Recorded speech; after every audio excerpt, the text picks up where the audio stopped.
اعوذ باللہ من الشیطان الرجیم بسم اللہ الرحمن الرحیم وَمَا اخْتَلَفْتُمْ فِيهِ مِنْ شَيْءٍ فَحُكْمُهُ إِلَى اللَّهِ۔ یہاں سے اب مضمون شروع ہو رہا ہے، اس کی تمہید بن رہی ہے۔ تمہارے مابین جو بھی اختلاف ہو اس کے فیصلے کا حق اللہ کے پاس ہے۔ حاکم وہ ہے، اس کے لیے ہے حاکمیت، sovereignty belongs to him and him alone۔ سروری زیبا فقط اس ذات بے ہمتا کو ہے، حکمراں ہے ایک وہی، باقی بتانے آزری۔ اس کی حاکمیت کے تحت پورا نظام زندگی کا آ جائے گا تو اس کا نام ہے اللہ کا دین قائم ہو گیا۔ توحید بالفعل اس پورے نظام میں قائم ہو گئی، ایک اللہ کی حکومت، ایک اللہ کی مرضی، ایک اللہ کا قانون۔ ذالکم اللہ ربی علیہ توکل، تو وہ ہے اللہ میرا رب، اس پر میں نے توکل کیا ہے۔ وإلیہ انیب، اور اسی کی طرف میرا رجوع کرنا ہے۔ فاطر السماوات والارض، وہ آسمانوں اور زمین کا پیدا فرمانے والا ہے۔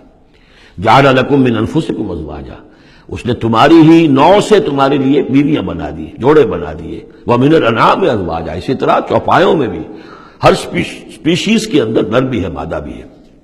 یذرؤکم فیہ، اسی سے وہ تمہاری افزائش کرتا ہے، افزائش نسل، اسی سے تمہیں پھیلاتا ہے۔ لیس کمثلہ شیء، اس کی یونیک ہستی، اس کے مثال کی سی بھی کوئی شے نہیں۔ اب کیا کریں؟ ایک چیز ایبسلیوٹ نیگیشن کے لیے ہماری زبان میں کوئی اسلوب ہے ہی نہیں، اس جیسی کوئی شے نہیں، اس کی سی کوئی شے نہیں، اس کی مثال کسی بھی کوئی شے نہیں۔ اب یہ اس سے زیادہ یہ اور اس کے اندر ایمفیسس کا ایبسلیوٹلی یونیک، لا مثل لہ ولا مثال لہ ولا ضد لہ ولا ضد لہ، وہ جو بھی آپ الفاظ اتنے بھی جمع کرتے ہیں۔ وہو سمیع البصیر، اور وہی ہے سب کچھ سننے والا اور سب کچھ دیکھنے والا۔ لہ مقالید السماوات والارض، اسی کے لیے ہیں آسمانوں اور زمین کی تمام کنجیاں۔ یبسط الرزق لمن یشاء، وہ بچھا دیتا ہے اور کھول دیتا ہے، بسط وسیع کر دیتا ہے، کشادہ کر دیتا ہے رزق کو جس کے لیے چاہتا ہے، ویقدر، اور جس کے لیے چاہتا ہے ماپ تول کر راشننگ کر کے دینا شروع کر دیتا ہے۔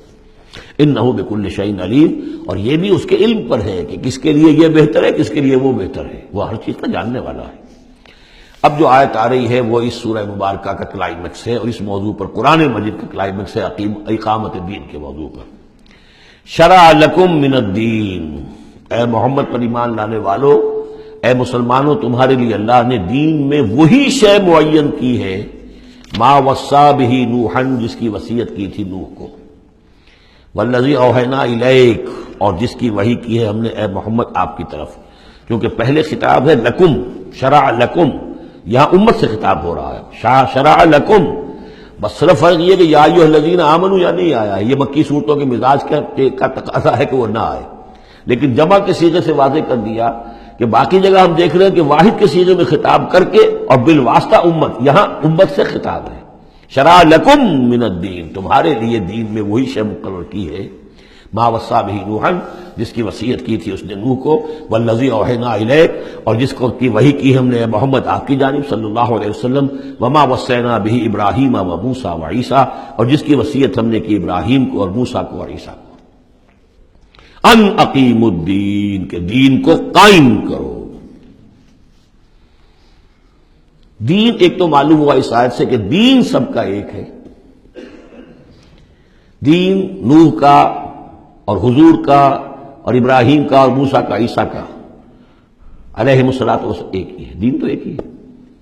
ان ھذہ امتکم امۃ واحدۃ وانا ربکم فاعبدون، دین تو ایک ہی ہے، شریعتیں مختلف ہیں لیکن دین کو قائم کرو۔ موسیٰ کے دور میں ان پر یہ فرض تھا کہ دین کو قائم کرو، اس کے لیے لڑو، جاؤ، جنگ کرو اور اس خطہ زمین کو حاصل کرو جس پر اللہ کا دین قائم کر سکو۔ تو صحیح سب کی یہی تھی، جد و جہد یہی تھی، توحید کا وہ تقاضا تھا کہ صرف انفرادی طور پر، اول تو یہ کہ صرف عقیدے میں نہیں، اپنے بھی عمل میں توحید جو ہے قبول کرو اور اختیار کرو، اور عمل میں بھی صرف انفرادی نہیں، اجتماعی توحید کو برپا کرنے کے لیے، قائم کرنے کی جد و جہد کرو۔ ان اقیموا الدین ولا تتفرقوا فیہ، دین میں تفرقے میں مبتلا نہ ہو جاؤ۔ الذین فرقوا دینہم، یہ ہم پڑھ چکے ہیں، دین کو پھاڑ دینا، کہ زندگی کے ایک حصے میں اللہ کا حکم مانا جا رہا ہے، دوسرے حصے میں کسی اور کا مانا جا رہا ہے، یہ تفرقہ۔ یا دوسرا تفرقہ کہ آپ اختلاف کر سکتے ہیں کہ رفع یدین زیادہ ثابت ہے، میں کرتا ہوں، کسی کی رائے ہے کہ نہیں امام ابو حنیفہ کا موقف جو ہے وہ زیادہ صحیح ہے، وہ نہیں کرتا، کوئی حرج نہیں۔ لیکن دین میں دین ایک ہے، دلیل ہوگی اللہ اور اس کے رسول کی، دین میں فرق نہیں۔ وہ تو چاہے حنفی ہیں، مالکی ہیں، شافعی ہیں، حنبلی ہیں، سلفی ہیں، دین تو سب کا ایک ہے، اسلام۔ اسی طرح شریعت موسوی اور بھی کسی اور کی ہوگی، شریعت محمدی، دین سب کا ایک۔ اس میں تفرقہ نہیں ہونا چاہیے، دین کو قائم کرنے کی جد و جہد کرو، ولا تتفرقوا فی، دین میں تفرقہ نہ ہو۔ یہ ہے وہ اقامت دین کی فرضیت۔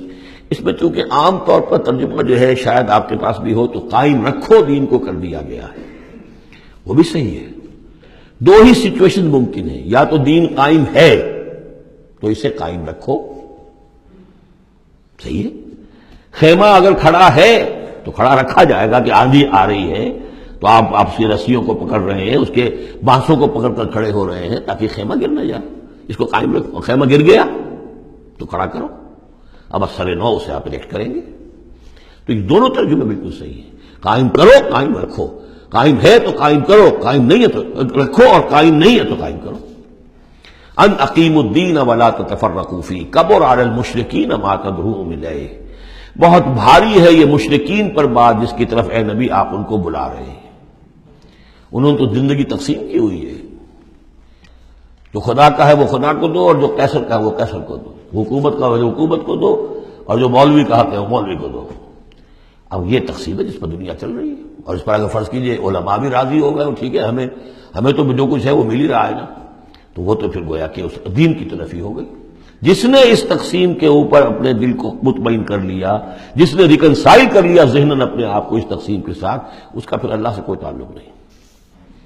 کبر علی المشرکین ما تدعوہم، اسی وجہ سے آتا ہے نا دو جگہ، اور ایک دفعہ تو ہم پڑھ چکے ہیں سورہ توبہ کے اندر، هو الذی ارسل رسولہ بالہدی ودین الحق لیظہرہ علی الدین کلہ ولو کرہ المشرکون، چاہے یہ مشرکوں کو کتنا ہی ناگوار ہو، لیکن اللہ نے محمد کو بھیجا ہی اس لیے ہے تاکہ وہ دین کو پورے کے پورے نظام زندگی پر غالب کرے، چاہے مشرکوں کو کتنا ناگوار ہو، مشرک تو پسند نہیں کرے گا اسے۔ اللہ یجتبی الیہ من یشاء، اللہ جس کو چاہتا ہے اپنی طرف کھینچ لیتا ہے، وَيَهْدِي إِلَيْهِ مَن يُنِيبُ، اور جو خود رجوع کرتا ہے اس سے وعدہ ہے اس کا کہ ہدایت دے گا۔ یہ اللہ کی شان ہے، اللہ کسی کو راہ چلتے کو بلا لیتا ہے۔ اس کو صوفیہ کہتے ہیں سالک مجذوب اور مجذوب سالک۔ کچھ لوگ ایسے ہوتے ہیں کہ جو بڑی محنت کرتے ہیں، مشقت کرتے ہیں، سلوک طے کر رہے ہیں، روحانی منزلیں طے کر رہے ہیں، پھر کہیں جا کر وہ ایسی جگہ پر پہنچے کہ وہ کہہ سکتے ہیں کہ ہاں آپ کسی مقام پر آ گئے ہیں، اللہ کا کوئی قرب حاصل ہو گیا۔ ایک وہ ہوتے ہیں جنہیں اللہ پہلے کھینچ کے اپنے قریب کر لیتا ہے پہلے، اور پھر وہ سلوک طے کرتے ہیں، تو کچھ لوگ اس قسم کے ہوتے ہیں۔ صدیقین جو ہیں وہ سالک مجذوب ہیں، شہداء جو ہیں وہ مجذوب سالک ہیں، کھینچ لیا حضرت عمر کو اللہ تعالیٰ نے۔